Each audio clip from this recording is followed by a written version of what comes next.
celebrada em nome do coronavírus, a respeito dessa satisfação é realmente muito grande, mas muito grande mesmo. Olha, não penso numa entrevista, penso realmente na conversa entre dois excelentes amigos. É um ardil meu, no fundo, uma jogada. Por quê? Porque se fosse simplesmente uma entrevista, eu teria a obrigação de formular perguntas e deixar o campo livre para as respostas do entrevistado. Aqui não, eu posso me permitir pitacos de vários gêneros, de várias proporções. Posso até discordar de você, porque a gente pode concordar em quase tudo e discordar em uma coisa ou outra qualquer. Bem, mais ou menos lá pela metade da nossa conversa, vai entrar o Sérgio Lírio, o qual, aliás, escreveu uma resenha excelente a respeito do seu livro recém-lançado.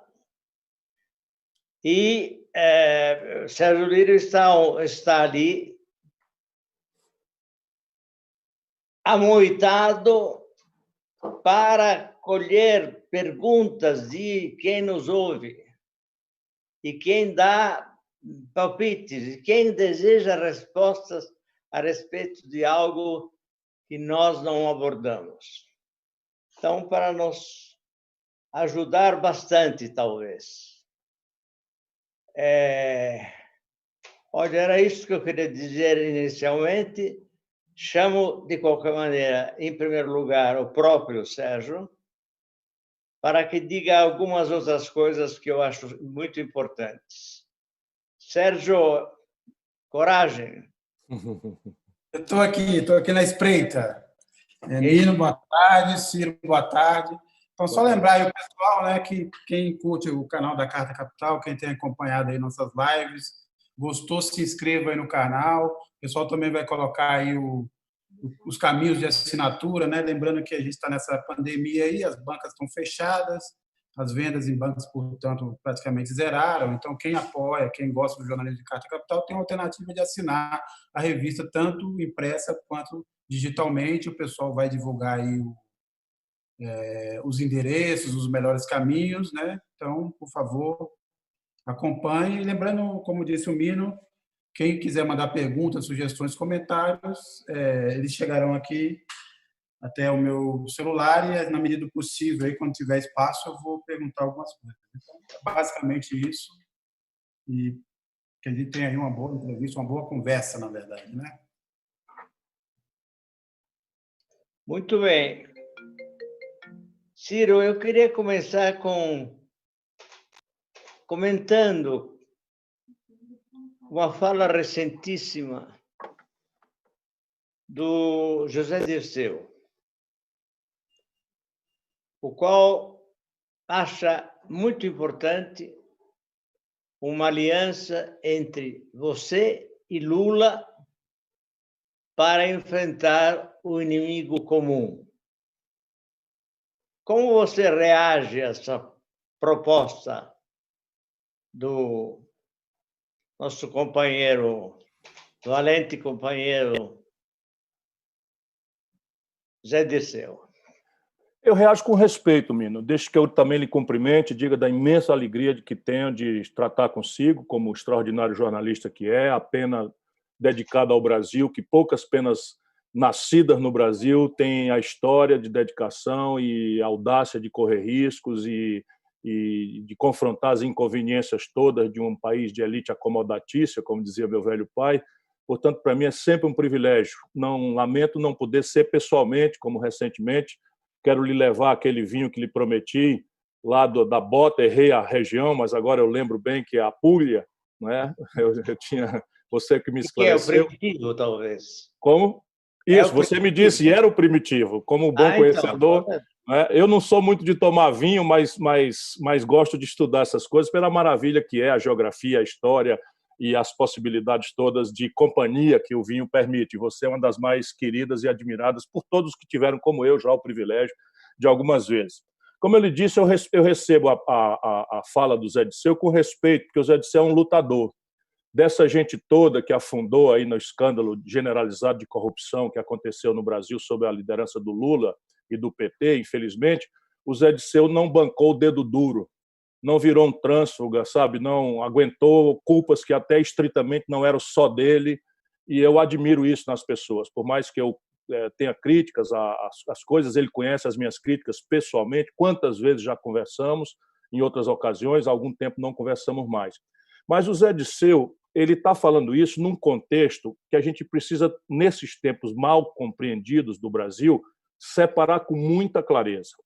Uma coisa é a contemporaneidade de um presidente fascista que já não disfarça mais a escalada, a tentativa, pelo menos, de escalar um golpe de Estado com contornos absolutamente fascistas. Ele cita Mussolini com clareza, não é? As frases do Mussolini, os seus militantes mais boçais estão replicando símbolos, linguagens, referências internacionais, históricas ou contemporâneas da geografia, como esse caso do neonazismo da Ucrânia, e tudo isso faz com que a gente tenha muita clareza de que todos os democratas do país, todos, sem exceção de nenhum, temos obrigação de nos coesionar para dizer que não passarão, para imitar aí a frase da Passionária, né, na trágica Guerra Civil Espanhola, onde o Hitler experimentou suas primeiras máquinas aéreas de genocídio e mortandade. Portanto, esse trabalho, o Zé Disseu sabe que não precisa me chamar. Nem eu preciso sentar e conversar e trocar figurinhas, nem tricotar nada com ele, nem com Lula, nem com nenhum deles. Por quê? Porque há um outro plano da vida brasileira em que o consenso que certas elites pedem, na verdade, é uma espécie de censura. Há duas grandes, gravíssimas e centrais questões para tirarmos o Brasil da encalacrada social, econômica, de saúde pública e político-institucional para a qual nós estamos sendo gravemente encaminhados. Uma, compreender, sem qualquer tipo de revanchismo ou qualquer tipo de rancor, ou mágoa, ou sentimentos menores, as causas que nos trouxeram a este aparente fundo do poço.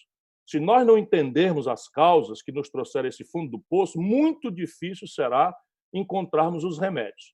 E essa é a outra grande tarefa. Nós precisamos chocar. Na verdade, o Brasil precisa debater, eu diria quase que para provocar um esforço retórico na estética que o Sérgio Liro generosamente colocou ali, de que eu sou uma pessoa odiada, etc., porque eu acho necessário que a gente esclareça. Nós, no Brasileiros, para esse outro assunto, estamos precisando nos dividir com grande profundidade.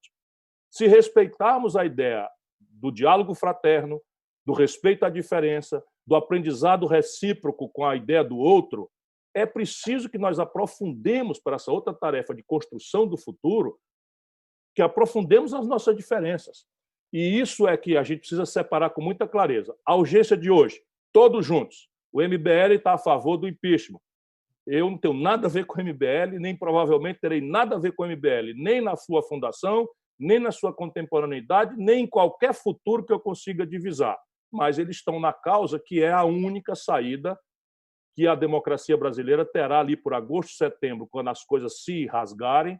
A única saída que a democracia brasileira tem é punir o seu Jair Messias Bolsonaro com a ferramenta institucional que a Constituição nos dá, e é somente uma, que é apeá-lo do poder pelo cometimento de crimes de responsabilidade bem demonstrados e contra os quais ele tem o amplo direito de se defender. Fora disso, são devaneios, são esforços ingênuos, não digo que não sejam bem intencionados, mas não há como tirar um fascista, uma pessoa que está escalando o golpe, que está cercado de uma gangue de ex-militares, politiqueiros, que tem esse sonho que mal lido de um poder tutelar, de um poder, não é, vamos dizer, de moderação da República e de suas instituições, que é o legado lá, né, do positivismo que fundou a nossa República. Isso está na lata do lixo. Isso não existe mais, nem aqui, nem em nenhum lugar do planeta Terra, nem podemos aceitar que isso volte mofado e com os contornos de ladroeira generalizada na própria família do presidente da República e hoje nos seus lugares tenentes da política, na medida em que ele está subornando a escória do Congresso Nacional Brasileiro, tais como Roberto Jefferson e Valdemar Costa Neto, que eu vou ficar apenas nos dois que já estão condenados e já pagaram a pena. As Forças Armadas brasileiras vão rasgar a Constituição para defender esse tipo de coisa, o banditismo explícito dos filhos do Bolsonaro, dele próprio, não é, que sempre foi um homem da mamatinha, de roubar gasolina no gabinete, etc. Não creio que vá. Então, a luta para defender a democracia, todos juntos, sem precisar qualquer tipo de reunião. A luta para construir o futuro do Brasil é preciso aprofundar as diferenças e deixar que o nosso povo faça a mediação correta de qual é o projeto, qual é o conjunto de ideias que o país precisa. Sabe por quê, Mino? Permita-me uma observação. Claro. É a seguinte: o Bolsonaro pode falar de Mussolini quanto ele quiser, mas com Mussolini não tem nada a ver. Assim como o Brasil nada tem a ver com a Itália. Sem nenhuma dúvida. Nada a ver. Olha, o Mussolini é um sujeito que prendeu meu pai, por exemplo. Sim. Mas foi preso, jornalista, teatrólogo, intelectual. O Bolsonaro é um boçal, é um beócio. Não, perfeito. Mas Mussolini era outra coisa, tinha um sonho que era um sonho provinciano de quem queria transformar a Itália numa potência europeia e, enfim, meteu os pés pelas mãos em várias oportunidades, ao cabo aliou-se ao Hitler e esse foi o maior erro dele. Mas não tem nada a ver com o Bolsonaro. Concordo com você. Agora, o nosso Bolsonaro, se sair de cena, é muito bom, mas ele é, sobretudo, uma pessoa demente. Ele é demente.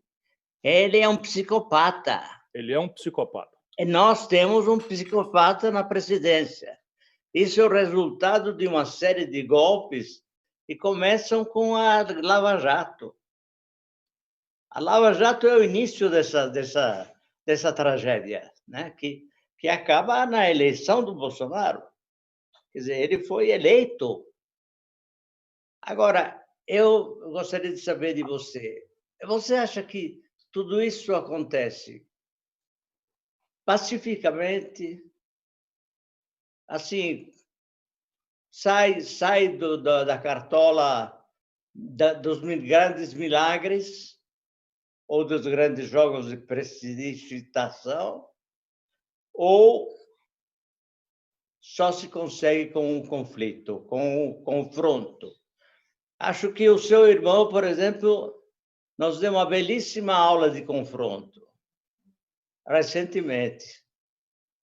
Num Ceará que, diga-se, está enfrentando com grande eficácia a pandemia que nos aflige a todos. Eu diria a você, fazendo de novo a menção à pátria original, não é, que permanece dramaticamente moderna a expressão "si vis pacem para bellum". E é isso que eu acho que os brasileiros temos que entender. Se nós queremos a paz, nós temos que nos preparar para a guerra, que é o que esse brocardo latino quer dizer. Ou seja, nesse momento, não há a menor dúvida, para quem não tem direito de cultivar mais a ingenuidade, para quem conhece a história do Brasil e os seus personagens muito de perto. O Bolsonaro, por exemplo, eu fui contemporâneo dele na mesma legislatura, deputado. Em 1993, eu era governador do Ceará, o deputado Jair Bolsonaro propôs fechar o Congresso Nacional, implantar uma ditadura, e eu, governador, dei uma entrevista no Jornal do Brasil advogando que ele tinha que ser caçado e preso. Porque eu acho que a elite brasileira é excessivamente tolerante e condescendente com esse tipo de coisas, e essas serpentes nascem assim, por conta da gente ir passando pano, como dizem os jovens hoje modernamente. Então, não há dúvida de que o Bolsonaro vai tentar o golpe. Ao redor dele, esse Augusto Heleno é golpista, não tem apreço à vida, matou muitos pobres no Haiti, foi corrido da Força das Nações Unidas, era chefe de gabinete do Silvio Frota, é americanófilo, fanático, doente, enfim, só para dar um exemplo prático, não é? E não deve nem ser sequer chamado de general, porque ele é um traidor, na minha opinião, e eu estou citando ele como exemplo de que o Bolsonaro não está só neste planejamento de um golpe. Entretanto, este golpe, se nós o imaginarmos, não é, tal qual o Bolsonaro o imagina, não há condições objetivas, nem internas no Brasil, nem muito menos as condições externas, internacionais. O que eu quero dizer? Quando 64 aconteceu, a burguesia brasileira estava apavorada com a propaganda anticomunista. E ela estava no golpe. Os banqueiros, né? Magalhães Pinto, que era banqueiro e governador de Minas Gerais, para dar um exemplo aqui de um homem, né? O governador de São Paulo, Adhemar de Barros, o governador do Rio de Janeiro, Carlos Lacerda, estavam todos pelo golpe. A classe média, excitada pela denúncia da corrupção, pelo moralismo e também pela questão do anticomunismo, puxado pela Igreja Católica, a CNBB estava pelo golpe. Portanto, ali foi um golpe construído. Os 4 grandes jornais ditos nacionais estavam editorialmente fazendo a apologia do golpe. Estadão, Folha, Jornal do Brasil e o Globo. Hoje, nada disso existe. Se nós consultamos a opinião pública, a grande burguesia está muito preocupada com o Bolsonaro desmoralizando a sua agenda de desmonte do Estado Nacional e de prevalência do rentismo, do financismo sobre os interesses da produção e do trabalho. Não é? Então, eles estão preocupados, que o Bolsonaro está desmoralizando, estão angustiados, porque a agenda parou, etc, etc, etc. A classe média, evidentemente, que é sempre pendular, nós não podemos dar o argumento de algum momento, o confronto na rua, então estabelecer a lógica de desordem e que amedronta a classe média, e ela então pede ordem, pede um pulso autoritário, como está acontecendo agora com Donald Trump nos Estados Unidos. A situação externa também não compartilha. Imagina o que aconteceria se uma sargentada, né, acontecesse no Brasil, que se fechasse o Congresso Nacional, que se fechasse o Supremo Tribunal Federal, qual seria a reação da União Europeia? Qual seria a reação da China, o maior parceiro comercial brasileiro? Iriam aceitar, iriam reconhecer o novo regime? Não há a menor probabilidade. E aí eu tomo a Coreia do Norte por um lado, a Venezuela por outro, de países proscritos, porque esse rito liberal é a melhor forma com que os interesses do grande capitalismo internacional faz acontecer seus interesses. E a última pergunta é vulgar. Será que o generalato brasileiro iria fazer uma violência de rasgar a Constituição, de assumir todos os riscos inerentes a uma confrontação que certamente aconteceria? Eu, por exemplo, não aceito o golpe e resistirei a ele com as linguagens que forem necessárias, e isso já foi demonstrado aqui no Ceará, porque nós já vimos a cara do golpe. A milícia que fez aquilo aqui é bolsonarista, estava impulsionada pelo Bolsonaro. O Sérgio Moro veio aqui, o chefe da Guarda Nacional, que ainda hoje está lá, veio para cá e citar, não é? Esses bandidos todos estavam aqui. E nós metemos 386 na cadeia e mais de 200 foram para a cadeia e mais de 300 estão respondendo processo e foram expulsos da polícia. E o Cid foi com a reta escavadeira porque não deu tempo da gente armar as metralhadoras para resolver aquela parada ali. Como resolveremos se for necessário. Ciro, a grande burguesia... Mas deixa eu terminar só esse argumento. Sim. Se os militares fizerem um golpe, francamente, não será para suportar o Bolsonaro, um mentecapto, um boçal, com uma família problemática, para ficar numa palavra, né, corrupta, enrolada na mamatinha, na roubalheira. Se houvesse um golpe, eles não iam fazer isso para segurar o Bolsonaro. Vamos convir, né? Bom, mas voltando à minha observação, eu acho o seguinte: tem dois pontos que são cruciais nessa história, de tudo aquilo que você acaba de dizer. Primeiro ponto, o Exército, as Forças Armadas brasileiras sempre foram um exército de ocupação. Nós, desde a fundação da República, passamos de um golpe para outro. É uma sequência eterna de golpes sustentados por essas Forças Armadas que se consideram donas do país. Essa é a verdade, não há como discutir isso. Eles se acham os donos do país. Eles vêm para botar água na fervura quando eles bem entenderem. E água na fervura pode significar ditadura, como significou por 21 anos. Mas, a parte disso, tem um problema grave. O povo brasileiro é um problema grave. O povo brasileiro a revolta no povo brasileiro tão espezinhado, tão mal dirigido, é de uma covardia, de um atraso espantoso. Isso é único. Olha o que está acontecendo nos Estados Unidos neste momento. Um povo em revolta, com toda razão, aliás. E aí vem à tona todos os recalques que o tempo foi acumulando um atrás do outro. Então veja, o que a gente faz? Faz manifestos. O que os nossos intelectuais fazem? Os nossos esquerdistas? Nota de repúdio.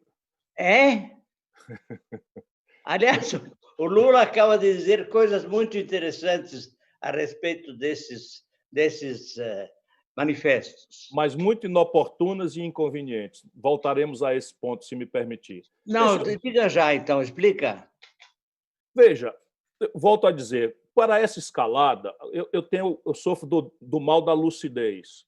Então, muitas pessoas precisam de um tempo para amadurecer a compreensão dos fatos, e eu talvez porque já tenho 40 anos de história, porque já manejei, eu faço um esforço acadêmico para estudar, mas eu nunca deixei de ser um operador da vida real. Eu sou o ex-governador mais popular do meu tempo, o prefeito de capital mais popular do meu tempo, eu ajudei a criar a moeda do país. Enfim, eu conheço o Brasil com muita profundidade e eu quero voltar ao seu comentário de alguma forma realista, mas que não está acabado ainda. Eu acho que o povo brasileiro é uma realidade em transformação possível. Não digo que ela já esteja acontecendo, mas acho que o povo brasileiro senão não faria nem sentido eu continuar nessa luta, porque a política não tem muito mais para me dar, a não ser sacrifício, não é? E incompreensões e agressividades, até agora de amigos com quem eu lutei ombreado 30 anos. Mas também não estou me queixando. Então, veja, vamos lá. Nesse momento, só tem uma saída para o Bolsonaro. É apeá-lo do poder pelo caminho da Constituição, que é o impedimento, porque ele está cometendo crimes de responsabilidade ao atentar contra o regular funcionamento da República, das suas instituições, ao expor a população ao genocídio por uma pandemia que mata no Brasil o dobro de que tudo que está morrendo na América do Sul, o que evidencia que o problema é ele, imitando os norte-americanos, transforma o Brasil no epicentro da pandemia. Não é? O Bolsonaro obstrói a justiça sistematicamente quando quer aparelhar a Procuradoria-Geral da República, humilha o Procurador-Geral da República em público, oferecendo um cargo no Supremo. É uma coisa que eu nunca vi. Sai de lá numa visita de inopino e diz que o homem vai arquivar o inquérito. Ele está humilhando o Aras. Né? Então, ele está aparelhando a Polícia Federal. O Diário Oficial rodou com 16 páginas, 99 alterações, de uma tacada só. Isso nunca houve na história da Polícia Federal. E são crimes de responsabilidade. Porém, o crime de responsabilidade juridicamente típico, como está desenhado, demanda uma condição popular e política que hoje não existe no Brasil. Esse é o erro grave do Lula. Por que o erro grave? Porque esses manifestos eles não vão fazer a revolução. Quanto mais você faz consenso, mais raso, mais superficial é o texto. Fica quase água com açúcar. Mas nós estamos fazendo o quê? Nós estamos fazendo com que milhares, centenas de milhares, pelo que eu estou sabendo, eu, por exemplo, não assinei, mas centenas de milhares de pessoas que estão aí no seu egoísmo, no seu particularismo, no mundo artístico, no mundo dos acadêmicos, entre os intelectuais, os operadores, né, do meio ambiente, da cultura, estão saindo para alguma alteridade. E isso vai ajudar a construir a base social que nós precisamos para o impeachment.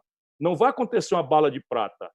Mas quando o Fernando Meirelles, um cineasta respeitadíssimo, assina um negócio desse, o Chico Buarque, né, assina, o Caetano Veloso assina, as pessoas vão vendo referências e vão construindo um caminho que eu acredito que ali por agosto estará maduro. Eu acho que tem por exemplo, tem um desses manifestos fala em afeto, sugere que se lute com afeto. Mas é o que eu lhe digo, você vai querer que eu penso porque me contenho. Afeto, mas que afeto? Não, você precisa ser mais tolerante, que é o que o Lula não desaprendeu de ser. Ali é o seguinte, ninguém sabe quem redigiu aquilo ali, mas provavelmente foi alguma dessas pessoas com alma de artista ou com a sensibilidade do artista. E o afeto é um valor importante, não deixa de ser um valor importante. Eles não estão obrigados a entender, né, no real, no prático, como eu sou, e você, pela vivência que tem, mas eles são inúteis? Não são inúteis. Eles são úteis, eles são muito úteis. Então, quando um conjunto de juristas compra uma página na Folha de São Paulo e bota basta, já não está em afeto, já está num outro tom um pouco acima. Infelizmente, Mino, sabe como é que começa a andar o impeachment? Com uma assinatura unipessoal que não tem prazo para o Rodrigo Maia dar. Ou a gente entende isso, e o Lula nunca foi a favor do impeachment. O Lula veio para a questão do impeachment depois que eu resolvi, junto com o PSB, junto com o PV, o PDT, que é o meu partido, e a Rede, nós criamos um caso e, pela primeira vez, tomamos uma iniciativa sem o PT. Por quê? Porque o cálculo miúdo do Lula, que se descolou completamente da realidade brasileira, e hoje parece que padece de um ódio ao povo brasileiro. Talvez essa constatação sua esteja na alma do Lula, né? Um grande desprezo pelo povo brasileiro, que não foi capaz de se reunir, descer lá em Curitiba, quebrar tudo na delegacia e levá-lo ao poder, né, onde ele se acha fatalmente destinado e tal. Isso é um grosseiro equívoco. O Lula é uma figura que descolou da vida brasileira e hoje é parte do problema. Gravemente, dói a muito. Eu ajudei 30 anos. Parte da rejeição a mim é porque eu andei com o PT esse tempo todo. Mas, olha, ele não quer ser candidato e, portanto... Ele está mentindo. Ele está mentindo. O Lula é um mentiroso compulsivo. O Lula disse que era candidato para o povo brasileiro de dentro da cadeia, Mino. Sim, mas... Ele, sabe quem botou a lei da ficha limpa em vigor, contra a minha opinião?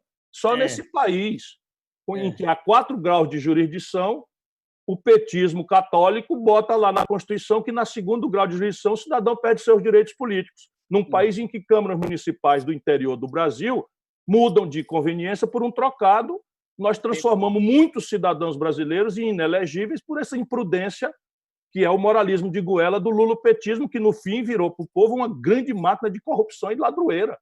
E, além de ter produzido a pior crise econômica da história do Brasil, vai ser superada agora pelo Bolsonaro. Ou a gente, doidamente, e isso é aquela outra questão, se nós quisermos entender o Brasil, o que aconteceu? Vocês dizem assim, começou na Lava Jato. Não, começou no estelionato eleitoral promovido pela Dilma. O estelionato eleitoral produzido pela Dilma desconstituiu a nossa base social. E os números são concretos e tem um testemunho de multidões. O Lula expandiu o crédito no Brasil como nenhum outro governante fez. Viva! Uma providência importante, saiu de 15% para 55% do PIB. Com a Dilma, essas pessoas que melhoraram de vida, que compraram uma maquininha para trabalhar, foram para o SPC, 63 milhões e 700 mil pessoas. A Dilma botou o Levi para administrar a economia do Brasil, botou a taxa de juros em 14,25%. Por favor, se a gente não, o desemprego que a Dilma pegou no Brasil, que o Lula trabalhou muito bem, 4%, a Dilma entregou por quase 14%. Se é por isso o Lula chamou o Meirelles. Chamou o Meirelles. Quantas vezes eu briguei em público? Eu e o Zé Alencar. Então, mas nós não estamos falando de Lula. Estamos falando do Brasil. Não, a eu pergunta... estou vendo um povo derrotado que aceita a derrota. O povo brasileiro é vítima. Meio de escravidão. Mino, o povo brasileiro é vítima. E essa cultura de hegemonia, de controle das Forças Armadas, é um processo de formação que nós tivemos uma oportunidade de ouro com Fernando Henrique, que era filho de general, neto de general, e que conhece a história do Brasil, e pior, com Lula e com a Dilma, nós não alteramos uma vírgula do processo de formação dos militares brasileiros. Eles são criados ainda na lógica positivista, em que a eles é dado um papel de proteção da pátria, inclusive contra seus patriotas. Esse é o Brasil, é desse Brasil que nós temos de falar. Mas a gente desiste, como ele é. Mas a gente desiste, espera um pouquinho, se fosse assim, a gente não tinha retardatariamente abolido a escravidão. Demoramos como nenhum outro país do mundo, mas construímos. Os insurretos de Minas Gerais perderam a vida. Em 1792, o Brasil era republicano e independentista, anticolonial, igual a Revolução Francesa, igual a Revolução Americana. Nós tínhamos a semente aqui, é o nosso povo. Ele foi reprimido, foi sufocado. Em muitos momentos, o Brasil foi reprimido e sufocado, e deixa eu dizer, para concordar com você, mas não atribuindo ao povo responsabilidade, senão vítima. O lumpesinato, a miséria de massa... não foi alcançado pela lição de algum partido de esquerda que fosse capaz de levá-lo a entender do que se tratava. Exatamente, mas a esquerda organizada foi ao poder e optou por políticas sociais compensatórias. E vinculou essa minúscula conquista de um prato de... Bolsa Família. O PT. O PT. Conosco. O PT conosco. O PT não é de esquerda. Sob ponto de vista estratégico, também acho que não. Mas, sob ponto de vista adjetivo, no Brasil, eles simplesmente eram os donos monopolistas e solitários do pensamento, ou dos adjetivos, ou da simbologia de esquerda. Cadê o sindicalismo brasileiro? Nada. Destruíram a legislação trabalhista, destruíram os sindicatos e não se quebrou uma vitrine no Brasil. Estou de acordo. A questão é, nós desistimos do nosso povo? Isso tira o sentido da minha vida, Mino. Nós precisamos ajudar o nosso povo. Agora tinha uma garotada, tudo jovem da periferia, encarando a ameaça de violência na Paulista. Isso é o povo brasileiro. Não é todo ele? Não, não é todo ele. Agora, um povo que vive R$ 413 por cabeça, 100 milhões de pessoas, é um povo muito vulnerável ao aliciamento, ao acompliciamento com as elites, à esmola, enfim, à manipulação. 5 famílias são donas de todos os grandes meios de mídia de massa do Brasil. Mas, a população brasileira não partilha da democracia da informação. Nós tivemos oportunidade de ouro de democratizar a informação e jogamos na lata do lixo. O Raimundo Fauro dizia que a direita no Brasil era infinitamente mais competente que a esquerda. Eu não gosto da palavra direita, porque acho que não é a direita, é a Casa Grande. Quem são os donos da Casa Grande? Quem são as pessoas que efetivamente mandam nesse país? Donos do dinheiro, donos dos bois, donos da terra. E da mass media. É 1% da população. Não chega a isso. É? Não chega a isso. Então, não chega a isso. Eles mandam. Eles conseguiram também entrar na cabeça dos próprios dos próprios senhores que se diziam de esquerda. Eles manipularam as cabeças.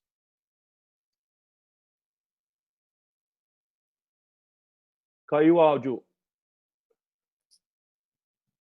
Caiu o áudio para mim aqui.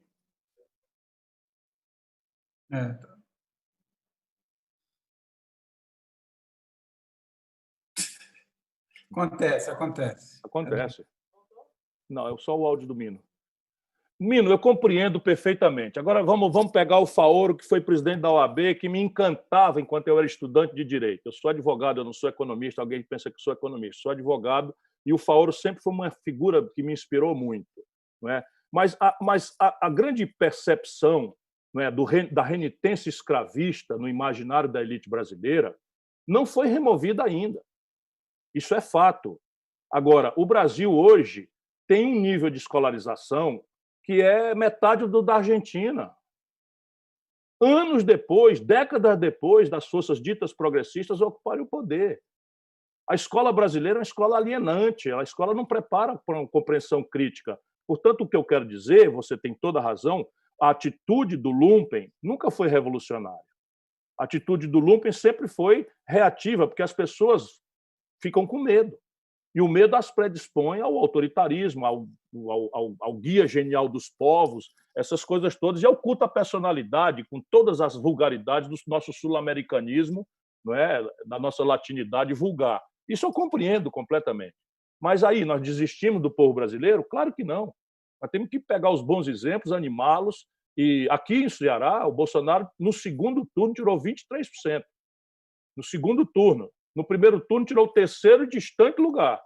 Portanto, eu sou uma pessoa que acredito. E aqui não é um estado rico do Brasil, é um estado que as pessoas me chamam de coronel só porque eu sou daqui do Nordeste, embora tenha nascido no interior do Ceará. Aqui nós temos uma aposta de 20 anos na educação. Vá ver nos indicadores do MEC qual é a melhor educação pública do Brasil. Vai ver que um jovem filho da pobreza aqui faz escola em tempo integral e sai com estágio remunerado. Essa é a grande questão. E aí o nosso povo agora não precisa de mim mais, porque é um povo que tem valores evidentes. Sabe quantos deputados federais esse movimento neopentecostal elegeu no Ceará, titulares? Nenhum. Nenhum. Ô, Ciro, vou aproveitar aqui enquanto o Mina ali está recuperando o áudio. Chegaram aqui várias perguntas, né? Muitos eleitores aqui, muita gente ligada ao PT. Uma das perguntas básicas, né, eu vou fazer aqui do livro Maynard, que junta um pouco essa ideia, é a seguinte: você diz que não tem mais conversa com a cúpula do PT, mas elogia alguns quadros do partido. E ele pergunta como é que seria uma aliança com esses quadros sem ter o endosso do PT. E eu aproveito para ir um pouco mais além, quer dizer, nesse estágio do avanço da política brasileira, o PT não é, ao mesmo tempo, ele é uma pedra no caminho, mas também algo com o qual não se vai chegar a lugar nenhum, ou eu estou enganado? Não, está enganado. Está enganado. Veja, há muitos Brasis, não é? Muitos Brasis. De onde eu falo, aqui no Ceará, o Nordeste brasileiro, né, o PT ganhou as eleições na Bahia, tirou quase 80%, ganhou as eleições no Rio Grande do Norte, ganhou as eleições no Ceará, 80%, ganhou as eleições no Piauí, e eu, tirante o Rio Grande do Norte, apoiei todos. Então, a propaganda do lulopetismo corrompido não reconhece o real, o prático. Eu, Ciro Gomes, apoiei todos nas eleições de 2018, todos eles votando no poste do Lula e todos eles tendo replicado, menos o Camilo, a mentira que o Lula pregou na sociedade brasileira, que seria candidato sabendo que não seria. Isso é muito grave, isso é muito grave. Isso revela um desrespeito absoluto às pessoas e a inteligência de que a base da ignorância é útil de ser manipulada pelos sentimentos mais primários e nobres, que é a gratidão, que o povo tem por uma memória correta do bom trabalho que o Lula fez e que eu estava lá ajudando. Todo dia, às 7 horas da manhã, quando veio o escândalo do Mensalão, que era a antecipação do golpe, quem estava lá era eu. Sabe, quem estava lá era eu. Essa turma aí desertou toda, correu frouxa toda. E o Lula sabe disso, né? Aí o que acontece? Vamos repetir agora a questão. Há uma tarefa: preservar a democracia, preservar o rito democrático, proteger as instituições. Não precisa fazer reunião, não tem que fazer aliança, a unidade é na luta. Nossas bancadas estão atuando juntos no Congresso Nacional. Nós vamos fazer tudo o que for necessário e não precisa. Agora, há um outro problema, qual é? O Bolsonaro está se deteriorando naqueles lugares onde ele tirou... O Lírio, meu irmão petista, raciocine comigo. No Sudeste, não você, estou falando o irmão petista que está nos assistindo, no Sudeste brasileiro, São Paulo, Minas Gerais, Espírito Santo, Rio de Janeiro, o Bolsonaro tirou 70%. O Lula ganhou as eleições nesses lugares todos a vida inteira. E agora nós vamos chamar o nosso povo de fascista. Será que não há um mínimo de humildade de entender que quem produziu esse fenômeno foi esse encontro terrível da pior crise econômica produzida pelo PT, por falta de projeto, de compreensão, por excessiva conciliação com o lado bandido da elite brasileira que está no rentismo, no financismo? Eu sou cruelmente conhecedor dos números. Nos 8 anos do Lula, os bancos tiveram a valor nominal 199 bilhões de reais de lucro e não pagaram um centavo de imposto. Só o Brasil não paga imposto sobre lucros e dividendos. Isto é uma coisa concreta, é um número. E o outro lado, a generalização patrimonialista, para a gente ficar aqui numa palavra nobre, elegante, de ocupar o Estado brasileiro. Aí diz assim, não, a Lava Jato e tal. Tudo bem, eu na hora, fui esculhambado, porque propus que o Lula não estava tendo um direito a um julgamento justo, propus, junto com outros juristas, a gente fazer uma avaliação pública de que ele estava sendo vítima de lawfare, de perseguição judiciária, não estava tendo devido processo legal. A partir do dia que foi decretada uma condução coercitiva dele ilegal, eu esculhambei e propus tirar o Lula para a embaixada. Olha o que eu já recebi de esculhambação por causa disso. Ninguém me respeita no lulopetismo fanático. Eu quero, francamente, que eles vão a puta que os pariu. Se você me permitir aqui, eu expressar o meu sentimento inteiro. Só para você ter uma ideia, eu quero que eles vão para esse lugar aí, para expressar. Aí não é mágoa. Mágoa? Sabe quantos votos o Ceará deu contra o impeachment, que nós chamamos de golpe? O único estado brasileiro, vai nos arquivos da Carta Capital. O Ceará deu 2/3 dos votos contra o impeachment. Eu, Ciro Gomes, estava operando o voto na hora da votação. Ainda escapuliu um voto ali que acertou conosco dentro do Palácio do Alvorada, com meu irmão Cid, e foi lá e votou contra. 2/3 dos votos do Ceará. Se houve um golpe, quem praticou esse golpe foi o Senado Federal. Concordamos, não? Se o Senado Federal praticou o golpe, quem presidiu o Senado Federal e foi favorável ao golpe? O Renan Calheiros, o Eunício Oliveira. Sabe a quem o Lula apoiou e o Haddad andou, querendo que eu andasse com eles, depois de tudo isso? O Eunício Oliveira e o Renan Calheiros. Percebe? Eles estão pensando que o povo é idiota. Quando isso desce para o sul, para o sudeste, ninguém é idiota. O Palocci nunca foi de outro partido. O Palocci é fundador do PT, braço direito do Lula. É réu confesso e devolveu 100 milhões de reais, ainda guardou uns 30 milhões de reais de trocado. Eles estão pensando que o povo é idiota. Se a gente não entender isso, o testemunho dos desempregados, todo mundo lembra o dia que perdeu o emprego, todo mundo lembra o dia que entrou com o nome para ser humilhado no SPC. Ou a gente entende isso, não é para ficar se mortificando, se chibateando, procurando culpa, não, é para construir o futuro. Porque eu consigo visualizar o futuro. Essa plutocracia brasileira, esse baronato, sabem que o Bolsonaro é traque vencido. Sabem que o Bolsonaro vai, mais cedo ou mais tarde, se desmoralizar profundamente e sabem até que a chance dele terminar o mandato é crescentemente ruim, ou decrescentemente provável que ele fique. E já estão tentando. O novo mito é o Moro. É um animador de auditório simpatiquinho que está falando que não é possível progresso sem desigualdade, com desigualdade. É a racionalidade do Armínio Fraga. Vocês não estão percebendo, não? Se eles vierem contra o lulopetismo de novo, já ganharam. Ou a gente entende isso, ó, pelo amor de Deus, ou o que está em jogo não é o destino do Brasil, sabe? É o destino do PT. Então, quem é maior, o destino do Brasil ou o destino do PT? Mino, já voltou? Voltou, Mino? Bem, enquanto estão acertando ali ainda, vamos falar um pouco sobre isso, porque, na verdade, a parte desse movimento parece ser a vontade de se livrar do Bolsonaro, que é um sujeito tosco, mantendo, como você ressaltou lá atrás, esse projeto liberal que está levando o Brasil para um buraco ainda maior. A questão é a seguinte: onde é que vai se dar, onde é que está o caminho de diálogo para que as pessoas entendam novamente que existe um projeto nacional? Pronto. O diálogo é o seguinte. Hoje, os brasileiros minimamente civilizados...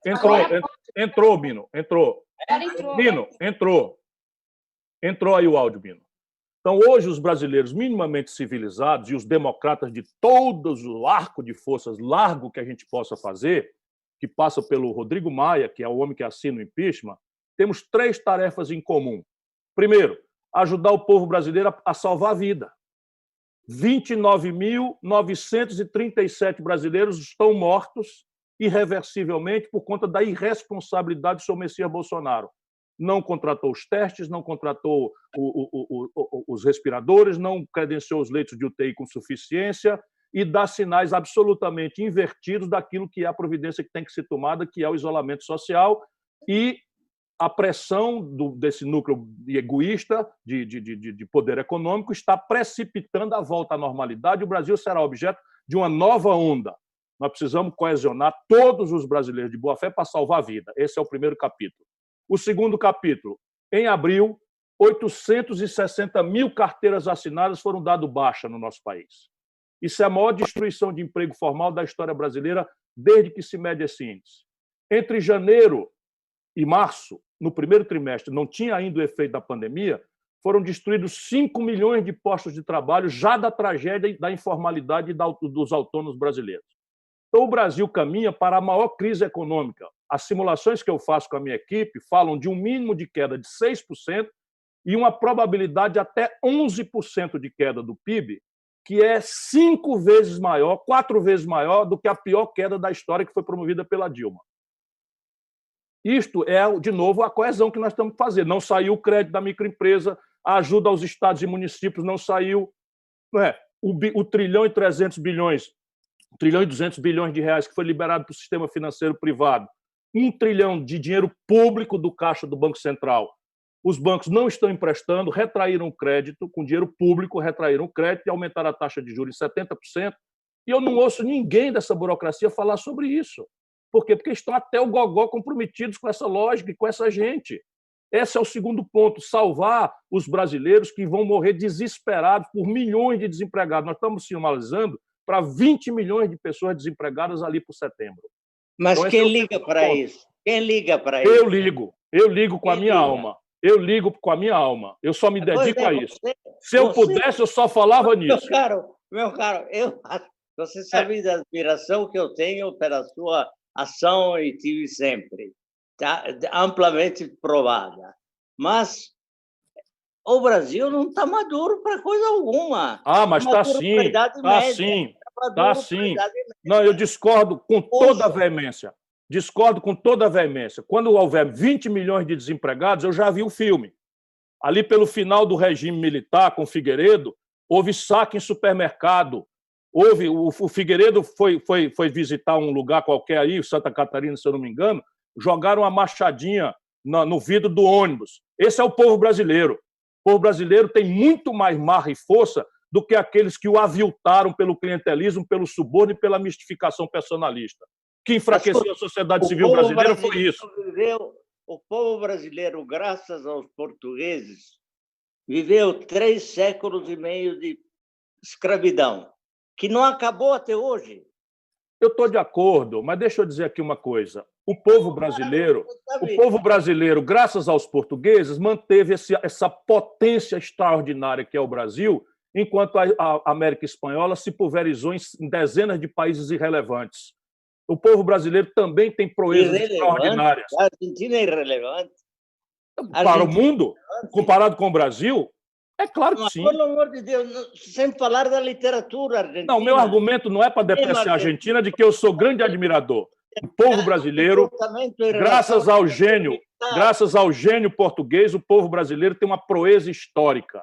Enquanto a América Portuguesa se manteve una nesse potência monstruosa, extraordinária e mal governada que é o Brasil, aqui a tragédia são os políticos. A terra é boa, o povo é bom. Aqui a tragédia são os políticos, mas isso também já teve momentos. Meu livro mostra isso. O Brasil, por 40 anos, menino, foi o país do mundo capitalista que mais sofisticado e velozmente cresceu no planeta Terra. Então, o Brasil tem virtudes extraordinárias. Eu sou admirador da Argentina. A Argentina tem 3 prêmios Nobel, o Brasil não tem nenhuma. A Argentina tem o dobro da escolarização brasileira. A Argentina tem hoje menos de 500 mortes na pandemia. A Argentina fez o socorro às empresas e ao povo mais pobre com muito mais seriedade e agilidade.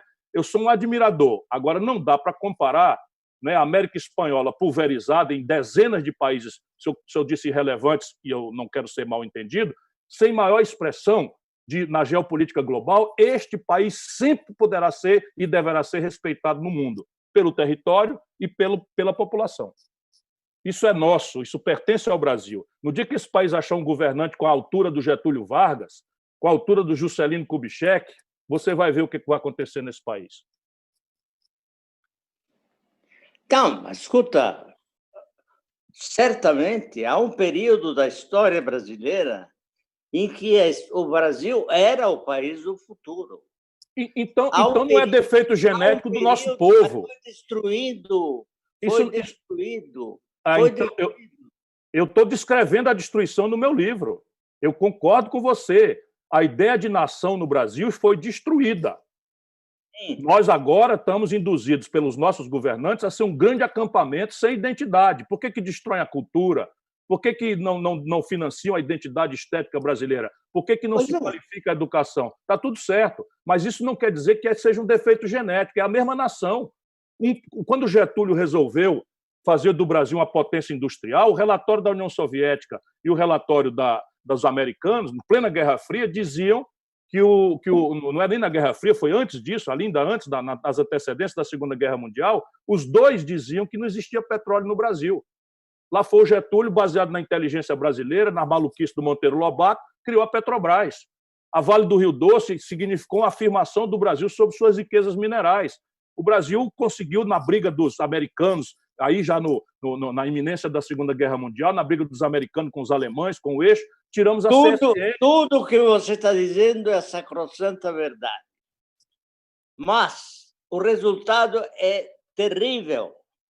Eu falo do resultado. Eu Hoje, compreendo você. você. Tem os poderes da República foram coniventes com toda essa porcariada. Então vamos ver, de novo. Então vamos ver. O Supremo Tribunal Federal tem o ministro Celso de Mello, nomeado pelo Sarney, que está sustentando a barra. Está sendo valente civicamente, cumprindo seu dever cívico. Sim. O ministro Marco Aurélio de Mello está cumprindo seu dever cívico, nomeado pelo Collor. O ministro Alexandre de Moraes, nomeado pelo Temer, está enfrentando até ameaça pessoal, física a si e a sua família, está cumprindo seu dever cívico. Está ótimo. E os outros, nomeados pelo PT? Antes e os nomeados pelo PT? E os nomeados pelo PT? Essa é a tragédia. Não, sabe, o fraco líder faz fraca a forte gente. Esse não é um texto meu. Ciro, a sua animosidade em relação ao PT é uma outra coisa. Eu não quero falar disso, vocês que me pediram para falar. Não, claro que eu te peço para falar. Quando você fala, eu aprecio muito. Mas nós temos de considerar a situação como ela é. Um pouco de realismo faz bem. Não, eu acho que nós temos que ser ultra-realistas, se você me permitir. E o realismo é o seguinte: quando a gente choca a opinião da população do sul do Brasil, do sudeste do Brasil, do norte e do centro-oeste, onde estão 70% do eleitorado, isso é que é hiperrealismo. Quando a gente choca sobre a opinião com o Bolsonaro, ele está definhando. Saiu de 70% no segundo turno, está se aproximando de 30 e poucos por cento. Aqueles que julgam positivamente, ou de forma ótima ou boa e tal. Mas quando você oferece como alternativa ao lulopetismo, a gente perde feio. Essa é a questão ultra-realista, que colide com os nossos afetos. Os seus afetos são os meus. Pô, você é testemunha. Você é testemunha. Espera um pouquinho. Eu sou... Deixa eu lembrar de novo. A máquina de difamação, o gabinete do ódio desses canalhas, é quem criou o precedente. Eu não estou falando por mim. Pergunta a Luiz Helena, que saiu candidata pelo PSOL e tirou quase 7% dos votos, se ela quer sentar com essa gente. Pergunta para Marina Silva, que foi ministra, que foi fundadora do PT, pergunta se ela quer sentar com essa gente. Não é possível que ninguém pergunte, alguém de cabeça, pô, o Ciro, aqui, em 1989, o Lula era uma mirabolância, sabe? Uma mirabolância, e eu era prefeito de Fortaleza, eleito com 29 anos de idade, e votei no Lula no segundo turno. De lá para cá, eu ajudei essa gente em todas as ocasiões, menos numa. O Lula ficou contra o Itamar Franco e o Plano Real. Os erros do Lula são sempre com a mesma natureza. Ou ele é o centro, ou ele é o plenipotenciário, ou nada existe na vida brasileira. Isso é que arrebentou com a sociedade civil do país. Porque o melhor da nossa intelectualidade, dos nossos artistas, dos nossos estudantes, dos nossos líderes trabalhistas, se alinharam a essa figura extraordinária que o Lula era. E era, porque o Lula não é mais.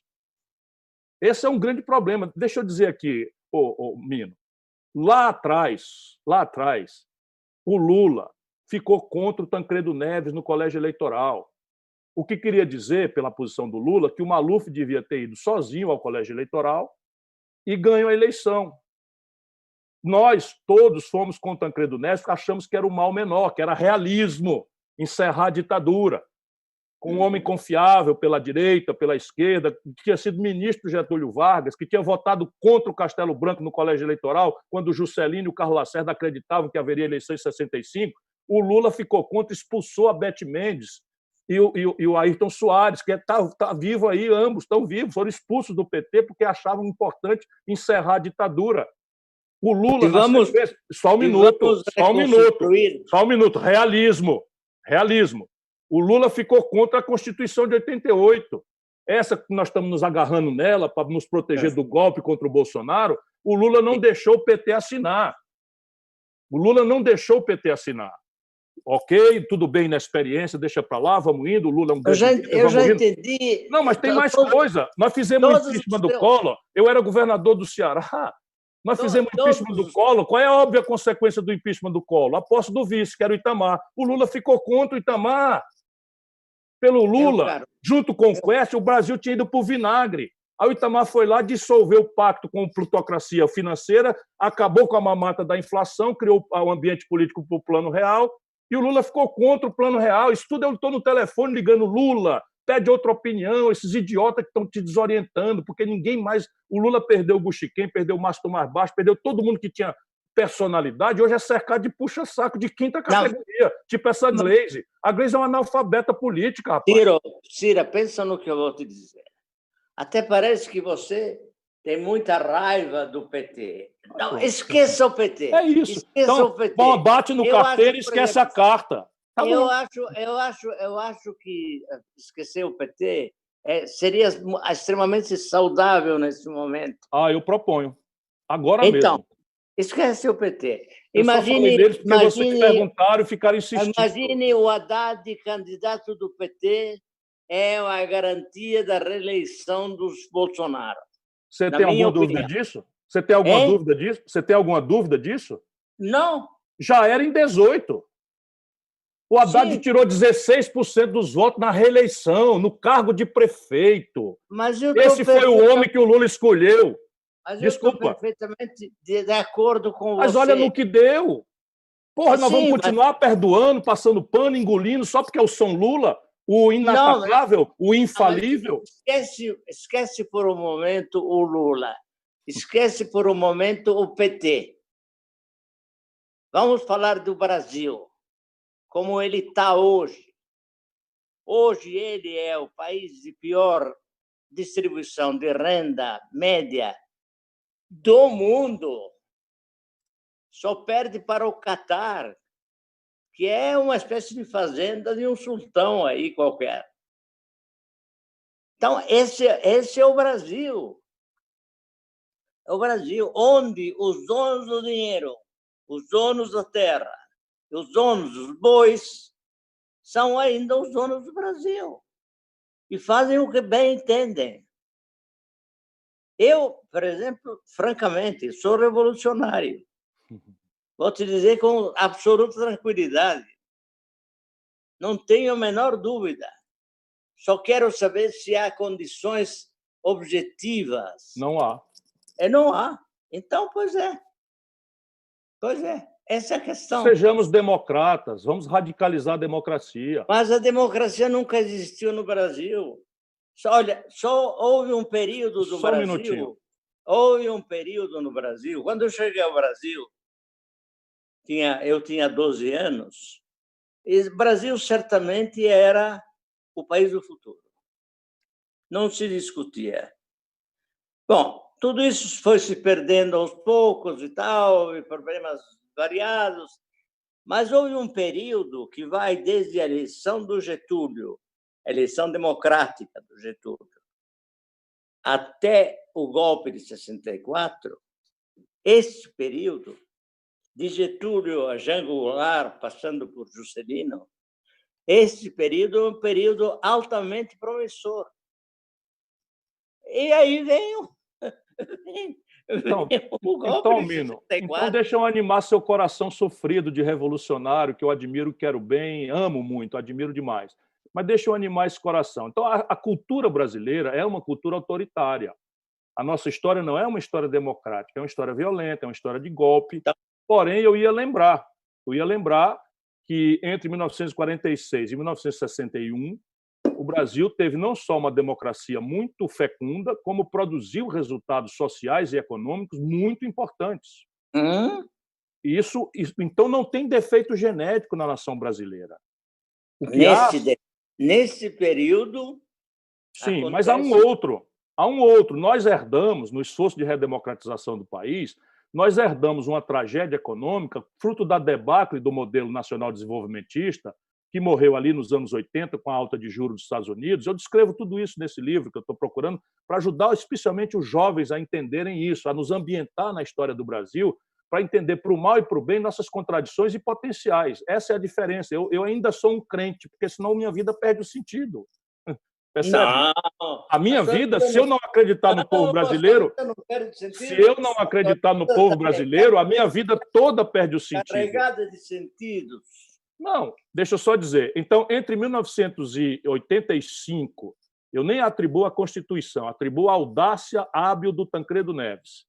No colégio eleitoral, não vou falar mais quem ficou contra, mas o Tancredo Neves foi lá em 85 e criou um ambiente para que o país tivesse um mais longo período de vivência democrática. Parênteses. Eu não acho que democracia seja só o direito de votar e ser votado, o direito de dar opinião sem apanhar, de se organizar em sindicatos sem sofrer tortura e de organizar um grêmio estudantil para protestar. Eu acho que isso é um começo de conversa essencial, mas a democracia pela qual eu luto é aquela que dê oportunidades iguais às pessoas de viverem com dignidade, pelo salário decente e pelo suor do seu rosto. Isso é a isso que eu dediquei minha vida toda. Fecha parênteses, portanto, o conceito de democracia aqui é só a institucionalidade liberal. Nós tivemos, entre 85 e 2016, o mais longo período de vivência democrática sob o ponto de vista das franquias liberais, desses direitos todos, e jogamos na lata do lixo. Sim. Não foi o povo, não foi o povo, foram as elites brasileiras que, pela mão do povo, foram ao poder e traíram o povo brasileiro. A Casa Grande, você fala. Você fala da Casa Grande. Não, senhor. Não, senhor. Eu não vou botar o Lula na Casa Grande. O Lula é filho do povo brasileiro. As pessoas acham que eu tenho mágoa, eu não tenho mágoa nenhuma. O Lula é filho do ventre do povo brasileiro. O Lula é o monumento à capilaridade social mais generosa que o Brasil tinha e que está fechando. Um filho de um retirante, de uma retirante sozinha do Nordeste, teve a oportunidade, nesse país extraordinário, de empolgar a presidência da República. Nenhum país do mundo tem essa lindeza de história. E o grande problema é que, indo ao poder, tendo a ferramentaria de transformação, conciliou e traiu a origem e o compromisso. Você voltou a falar do outro assunto preferido. Então, deixa eu falar aqui. O Tasso Genro é um quadro extraordinário. O Olívio Dutra é um quadro extraordinário. O Raul Ponte é um quadro extraordinário. O Paulo Paim é um quadro extraordinário. O Eduardo Suplicy é um quadro extraordinário. O Rui Costa da Bahia é um belo de um quadro. O Wellington Dias do Piauí é um belo de um quadro. O que você quer? Eu conheço essa gente toda. Agora vai querer o quê? Que eu defenda o Palocci? É isso? Não. Porque o Palocci é do PT? O Tasso Genro sustentou que o Cesare Battisti era um herói da liberdade. Mas isso foi a visão do Lula. Você não quer que eu fale? Você não quer que eu fale? Você não quer que eu fale? É uma ignorância sem limites. Eu também concordo. Eu também concordo. Sabe quem deu essa ordem? Luiz Inácio. O quê? Luiz Inácio deu essa ordem de não dar a extradição do Battisti, que é um bandido. Eu sempre disse lá nas reuniões que ele era um bandido, que o Brasil estava se transformando muitas vezes, inclusive em público. Inclusive em público. O que contou é que... mas não bote a culpa no Tasso Genro, não. Não bote a culpa no Tasso Genro, bote naquele que eu não quero mais falar o nome, em homenagem a você. Não, o Tasso Genro cometeu esse erro crasso. Eu estou só dizendo que eu sou muito capaz de elogiar gente boa e séria do PT. É isso que eu estou querendo dizer. Eu encontrava com ele com grande frequência. E dizia a ele, esse é um ladrãozinho de arrabaldes que se tornou assassino, oportunista ao descobrir que podia inventar uma ideologia que lhe convinha, que explicava tudo, e eles caíram no logro. Mas eu dizia para ele, não adianta nada. Mas não vá tão longe, não. Não vá tão longe, não. No dia da posse do Bolsonaro, o PT se recusou a participar da posse e foi para a posse do Maduro. São essas coisas que vão dando distância dessa maluquice do povo brasileiro. E você volta a falar do seu assunto preferido. Será que fui eu mesmo? Ciro, eu gosto muito de Eu você. estava elogiando os petistas e você agora me põe do outro lado. Estou só querendo dizer que eu estou fazendo uma apreciação realista do Brasil e volto a dizer, eu quero falar da pandemia. Voltamos ao teu assunto preferido. Não, meu assunto preferido não é esse é o seu assunto preferido. Eu quero falar da pandemia, eu quero falar das saídas econômicas para a tragédia brasileira, eu quero falar do meu livro, que é um livro muito realista, hiperrealista, mas esperançoso. Por isso que, pela primeira vez, você vai ver a palavra dever junto à palavra esperança na capa. Caro, o Sérgio Lírio escreveu uma resenha impecável. Eu li comovido. Teve que começar dando voz a todos os meus mais azedos críticos, o que é normal e compreensível. Sim. Inclusive, a referência ao Norberto Bobbio me deixou muito comovido. Tem uma influência forte da minha formação. O Norberto? Sim, senhor. É claro, com aquele livrinho, né? Sim. Uhum. Contra a permanência das ideologias. Mais do que isso, foi extraordinário o pensamento intelectual italiano que entendeu antes de todo mundo e deu base teórica ao eurocomunismo, não é, que é uma coisa visionária, extraordinária, na linha do Maquiavel, eu acho, tão importante, do ponto de vista do lapso histórico entre um e outro, porque deu isso, depois da grande perplexidade, né, do experimento soviético, do stalinismo e tal, o eurocomunismo veio com a sistematização teórica feita pelos acadêmicos, e o Norberto Bobbio é a flor desse jardim extraordinário. Sim. E Gramsci, por exemplo, o Partido Comunista Francês atolou e sumiu. Não é? Nem se fale do espanhol. Nem se fale do espanhol. Deixa eu só interromper rapidamente, já que vocês me citaram aí, eu agradeço. Tá? Mas só para fazer mais uma pergunta aqui, que é o seguinte, Ciro, voltando aqui à questão do impeachment, é uma pergunta aqui de leitores. Então, a gente vai lá, agosto, setembro, ocorre o impeachment, o Brasil mergulhado numa crise sem igual, né? Nós vamos estar numa economia afundada, um desemprego sem precedentes no Brasil e sem contar com o efeito da pandemia, que a gente não sabe onde vai chegar, quantos mortos, quantos infectados. Caio Bolsonaro assume o Mourão, que parece ser ligado ao mesmo projeto liberal. A pergunta é a seguinte: qualquer economista decente, mesmo os economistas não decentes, sabe que esse projeto ultraliberal comandado pelo Paulo Guedes não tem nenhuma chance de tirar o Brasil de uma situação da situação em que vai se encontrar. Como é que a gente vai pensar nesse segundo momento em como sai dessa situação? Depois, com o Mourão no governo, eventualmente... As tragédias simultâneas, não é, da pandemia e do descalabro econômico passaram por cima do resto de pensamento neoliberal e não deixaram nem uma olhadinha. Então, Paulo Guedes, por exemplo, não demora, ainda com o Bolsonaro ele não demora, porque, sabe, não tem mais como. Deixa eu dizer para você aqui, a gente já começa a fazer estudos, eu tenho 700 pessoas me ajudando, conectado, estou conversando diariamente, estudando, fazendo projeções, ligado na discussão internacional, como o Brasil virou o epicentro da pandemia, hoje todo mundo está olhando para cá, do ponto de vista especialmente sanitário, há simulações já, o Brasil, enfim, está indo para ser o pior lugar do mundo, não sob o ponto de vista de mortandade, passando os 103 mil mortos que hoje já se conta na América do Norte. Então, veja, a resposta neoliberal a isso já está atropelada. O déficit público esse ano vai ser algo ao redor de 400 a 500 bilhões de reais. Sabe, o pior déficit da Dilma foram 36 bilhões de reais e a turma dizia que a Dilma quebrou o Brasil. Nós estamos falando de quase 500 bilhões de reais. O fluxo brasileiro, e eles não estão tomando providência nenhuma. Por quê? Porque tem uma interdição ideológica. O Brasil tem que aumentar o imposto dos ricos. Tem que aumentar o imposto dos ricos de forma pesada, sem o que esse descalabro fiscal vai transformar a dívida pública em 100% do PIB, e quando ela chega nesse limite, ela começa a encurtar os prazos e virar quase moeda. Eu conheço esse filme. Aí acha que não vai ter inflação porque a recessão é monstruosa. Não é verdade. Não é verdade. Você tem, pela puxada do câmbio, que impacta em custos. Se você imaginar o seguinte, uma padaria para fazer pão, compra trigo. O trigo subiu 40% o dólar. Se o cara não repassar para o preço do pão, ele quebra. E se ele repassar, o consumidor desempregado não vai pagar, ele quebra.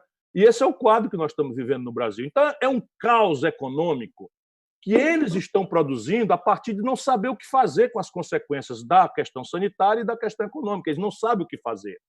E aí esses generais que estão ao redor do Bolsonaro, eles têm uma formação rasa nas academias que dá esse testemunho do nacional-desenvolvimentismo. Então, eles têm aí uma formação, no limite, getulista.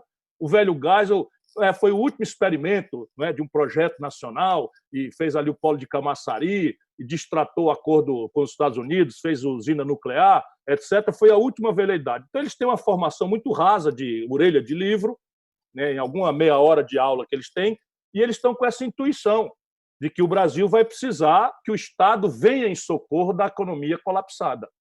E o Guedes, nessa essa terrível reunião de bandidos que nós tivemos o desprazer de assistir, mas foi imperativamente necessária para a gente ver o nível de desqualificação com que eles nos governam. E eu não estou falando de palavrão, não, estou falando das loucuras que a gente teve que ouvir ali. Você já falou um palavrão do capeta. Não, eu falo palavrão. Já falou. Você não disse que era uma conversa entre amigos? Até agora não me restabeleci. Não, você não disse que era uma conversa entre amigos, vai me perdoar, eu me desculpo por isso, porque não era para os seus ouvidos sensíveis e finos, que eu sei que são, na melhor acepção da palavra delicadeza que você representa. Enfim, mas é porque esse assunto, de fato, me exaspera, porque não é por mim, é o mal que isso está fazendo ao Brasil, essa radicalização, esses ódios e paixões estão matando o nosso país. E eu quero ver se a gente propõe isso, e vai doer. Ou a gente bota o dedo nessa ferida, isso vai doer, são muitos afetos, toda uma geração de brasileiros que, como eu, acreditou, ajudou, apoiou, e que agora tem que se livrar dessa memória. Não é para jogar na lata do lixo, não, é para dar as devidas homenagens e ver se a gente trabalha para o futuro, sem o que não tem saída. Então, voltando aqui à resposta da questão econômica, o neoliberalismo, como proposta, morreu. Morreu no mundo, os americanos estão emitindo dinheiro. 3 trilhões de dólares foram emitidos. Os alemães fizeram, antes da pandemia, um fundo de 160 bilhões de euros para proteger a indústria. Os chineses estão falando em disponibilizar o domínio tecnológico da vacina para coronavírus como bem de uso comum do povo, da humanidade. Então, eu espero que esse conjunto de tragédias, vamos dizer, ilumine uma discussão racional e que o Brasil ache o caminho pela inteligência. E a inteligência no Brasil tem lugar para fazer. Quer ver eu achar 300 bilhões de reais aqui? Você tem paciência? Vamos lá. Vamos tirar 25%, eu aumentei de 20% para 25%, das renúncias fiscais clientelistas dadas aos amigos do rei, entre eles o Salim Matar, secretário de desestatização, que é dono da Localiza e tem um incentivo fiscal, não paga imposto. Simplesmente 60% do faturamento dele não é alugar carro, é vender carro sem imposto. Ele compra porque ganhou aí, sabe-se lá, subornando quem, infelizmente em governos nossos, não vou falar mais de quem, né? Por como 300 bilhões de reais chegou o nível de renúncia fiscal brasileira. Se você tirar 25% disso, nós estamos falando aí em 70 bilhões de reais. Depois você tem um tributo sobre lucros e dividendos empresariais que eu cobrava quando fui ministro da Fazenda do Itamar e que o Fernando Henrique revogou e só o Brasil e a Estônia não cobram, e permanece revogado. Não vou falar mais por quem manteve revogado isso, mas isso é uma questão de futuro. Isso, estabelecido com alíquotas corretas, progressivas, dá mais 80 bilhões de reais. Lá se vai 150. Se nós cobrarmos 0,5% a 1% um tributo sobre os grandes patrimônios, que é acima de 20 milhões de reais, que eu estimo, nós arrecadamos mais algo ao redor de 70 bilhões de reais. E nós estabelecendo um imposto sobre as grandes heranças, também alíquota progressiva, e botando o imposto de renda para os grandes salários, os grandes mesmo, 600 mil, 500 mil, 700 mil, 1 milhão de reais, que pagam igual à classe média, 27,5%, eu criei a alíquota de 35%, a gente arrecada o resto que é necessário para 300 bilhões de reais. Com 300 bilhões de reais, em 10 anos, nós estamos falando aí de 3 trilhões de reais. Isso é suficiente para virar o jogo. Sim, mas claro, desse ponto de vista, não há o que discutir, claro. Agora, no fundo, nós estamos assistindo a um momento nevrálgico da história da humanidade. Porque essa pandemia chega no mesmo momento em que o neoliberalismo atinge o seu ponto extremo com a produção de pouquíssimos ricos e uma quantidade imensa de pobres, mas está no limite. Está no limite. O grande estadista, para mim, nesse momento, estadista do mundo, é o Papa Francisco. Né? Ele está dizendo as coisas mais inteligentes que nós podemos ouvir hoje, como uma espécie de guia da humanidade, né? E advertindo contra tudo isso. Não é só a pandemia que entra em jogo. É todo um caminho que o mundo percorreu e que se revela profundamente errado. Não é isso? Eu também sou um grande admirador da figura inspiradora do Papa e das colocações de valores, as colocações axiológicas para refletirmos. Embora eu opere mais aqui no mundo dos pecadores, né, de nós falíveis, não é? Eu reflito nesse livro, Mino. Eu quero muito que você tenha a oportunidade, numa hora de insônia, aí, de dar uma olhada nele. Claro que eu vou ler. Eu reflito sobre isso, porque a pandemia ela apenas agrava de forma muito trágica o argumento de que o normal que antecedia a coisa era insustentável. Nesse livro eu falo sobre felicidade. E eu digo que a grande tragédia da humanidade é que entre a minha geração e a geração dos mais jovens, e essa degradação você percebe, talvez, inquinando isso no povo brasileiro, mas isso é um problema mundial, é que a nossa geração, aspirava a ser feliz num ambiente subjetivo, espiritual. Não estou falando nem de religião, estou falando de compaixão, de alteridade, da apreciação do belo, né? Da adoração ao divino, muitas vezes também, no amor romântico, na poesia, numa estética, não é, que nos fazia insurgir aos limites psicofísicos da nossa mente limitada, no cinema novo, no velho vague, enfim, no romance italiano, enfim, tudo isso era felicitante. A vida era frustrante, mas quando em 68 levantou-se, né, nós não nos levantamos só contra o guarda da esquina, nós nos levantamos contra tudo que estava posto e nos atribuímos um poder felicitante, revolucionário, de transformação. Modernamente, isso transitou para quanto de uma expectativa de consumo eu, com a minha renda apertada, dou conta de praticar. E isso é a ciência da grande frustração que a humanidade experimenta hoje. Eu vejo isso se abatendo sobre o jovem brasileiro da periferia. Ele nasce para a vida, adolescente, ele deseja, porque não tem como fugir disso, ter um tablet, um tênis moderno, uma camiseta de marca, um celular, que daqui a pouco é 5G.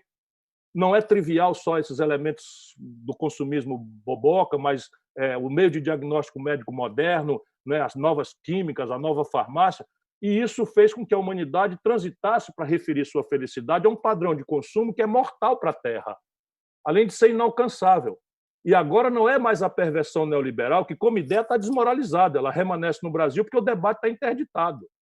Aqui no Brasil, todos os economistas que aparecem nos jornais, na televisão, não são economistas, a frase é do André Lara Rezende, são ideólogos.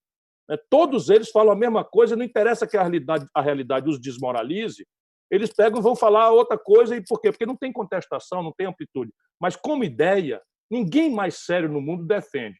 A prevalência agora é da revolução da inteligência tecnológica concentrada em meia dúzia de pessoas, que vai produzir 6, 7, 8, 12 barões, que vão apropriar, como os Bill Gates e outros que tais, os Mark Zuckerberg, o poder de vida ou morte sobre a humanidade.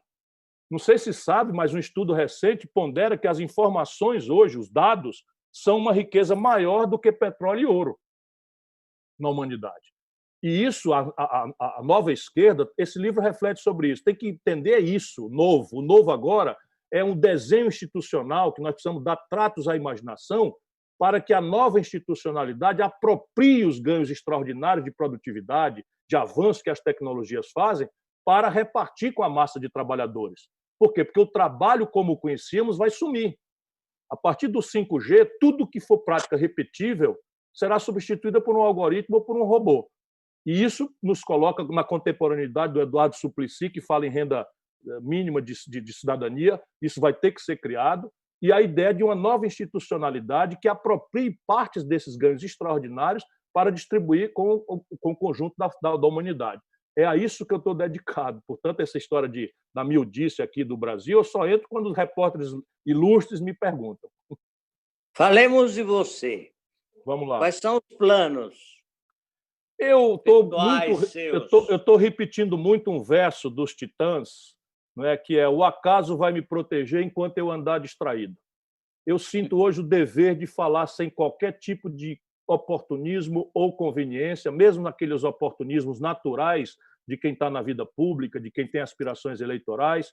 Eu resolvi, sabe, eu acho que o meu testemunho da minha experiência de uma vida limpa, de um amor intransigente e unilateral ao povo brasileiro. Eu já fui rejeitado 3 vezes, tendo me oferecido para ser presidente, mas é um amor, sabe, que eu não consigo resistir, e é o sentido superior da minha vida, de eu estar ainda nessa imundície, nessa mediocridade, nessa vulgaridade com que o debate político brasileiro muitas vezes ao qual o debate político brasileiro muitas vezes se reduz. Então, eu vou falar a verdade, vou dizer o que eu penso e vou tentar criar uma corrente de opinião, especialmente pensando nos jovens que compreendam o que está acontecendo com o Brasil e que construam uma ideia de que só uma ação coletiva, né, assentada em ideias e não em personalidades, é que é capaz de transformar uma sociedade tão desigual, tão fraturada, tão violenta quanto é a sociedade brasileira. Violenta até um certo ponto, né? Violenta quando... Violenta quando... Mino, o último número... Brigam 10 contra 1, né? Não, Mino. Morreram 57 mil brasileiros nas periferias, quase tudo pobre, quase tudo negro, quase tudo pardo. 57 mil brasileiros morreram de violência. Ou se mataram entre si... A polícia, claro. Nós somos uma sociedade muito violenta. Pensa no fenômeno Carandiru. Nós somos uma sociedade muito violenta mesmo. Sim, mas violenta sempre numa situação de poder de um grupo. Sim, não. Os jovens estão se matando na periferia entre eles. Disputa de território, gangues distribuindo poder, suborno na polícia, milícias nas polícias, grupos de extermínio. Por que não usam essa violência para esfolar os senhores do pedaço? Chegará o dia. Por que não esfolar? Chegará o dia. Eu tô vendo da Casa Grande. Vendo esse seu rap, eu estou me lembrando dos revolucionários franceses da época do terror, né? Eu acho que foi o Robespierre, talvez, que tenha dito, eu não estou seguro, mas se não foi um dos seus pares nessa altura, que dizia que a humanidade, ou a França, né? A França só seria um país livre no dia que o último burguês fosse enforcado na tripa do último padre. A sua violência retórica e revolucionária está me fazendo a lembrança disso. Eu prefiro acreditar que ainda há um caminho pela democracia. Não, mas são os caminhos necessários à democracia. Você fala em franceses, portanto, você fala na Revolução Francesa, naquela da qual Dom João VI, que nunca tomou um banho na vida, fugiu para transferir a capital do Império para o Rio de Janeiro. E essa é uma das grandes sacanagens cometidas pelos portugueses em relação ao Brasil. Olha, eu francamente tenho uma visão diferente disso. Já mencionei aqui, mas o Dom João VI, quando espertamente transfere a corte para o Brasil, ele está protegendo a coroa do avanço do Napoleão Bonaparte, que tinha uma opinião trágica sobre Dom João VI, dizia que era um picareta, que foi o único homem da Europa continental que ele não derrotou, mas o fato é que aí está a base da fundação da nação brasileira. Não quer dizer que isso aconteceu por dádiva. Eu volto a dizer, os inconfidentes mineiros, Felipe dos Santos, Cláudio Manuel da Costa, para falar em dois que não são tão famosos quanto o Tiradentes, eram reprodutores aqui no Brasil do ideário da Revolução Francesa. Eram republicanos. É verdade. Mas, aliás, eu me pergunto por que não saiu um estudo profundo universitário de algumas escolas de qualidade sobre o que foi a Minas da segunda metade de 1700. Foi uma insurreição burguesa também.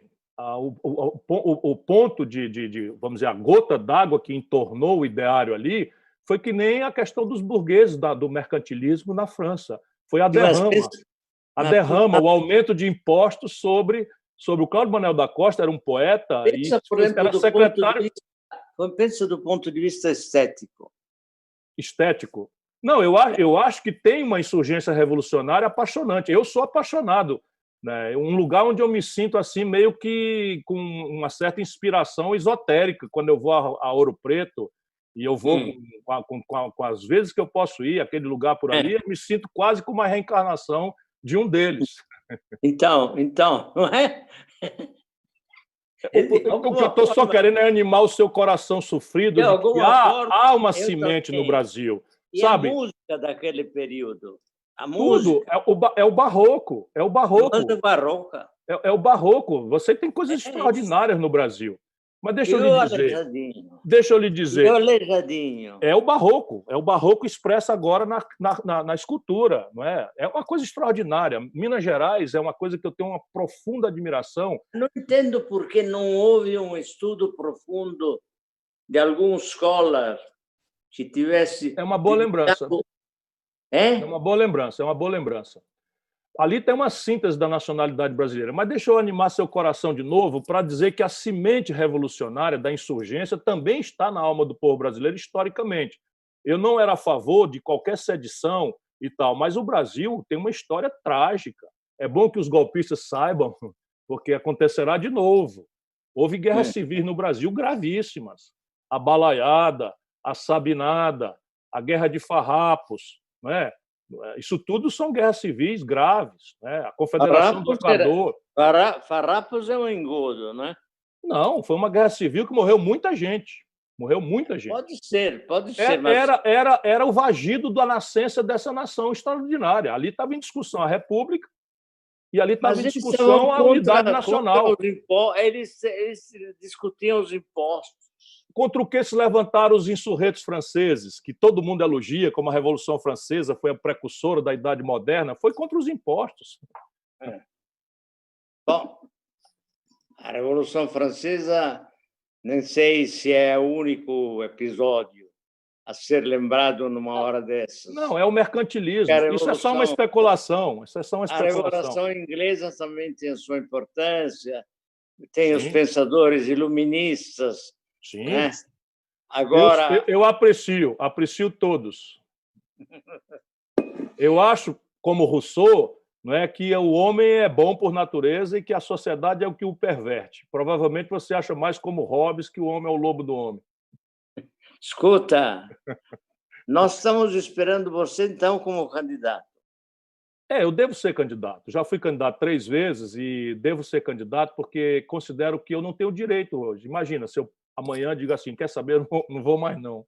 Você não acha que essa eleição faz parte de um quadro pouco claro, no sentido de... Muito obscuro.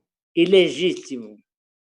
Não, a legitimidade numa democracia liberal é formal.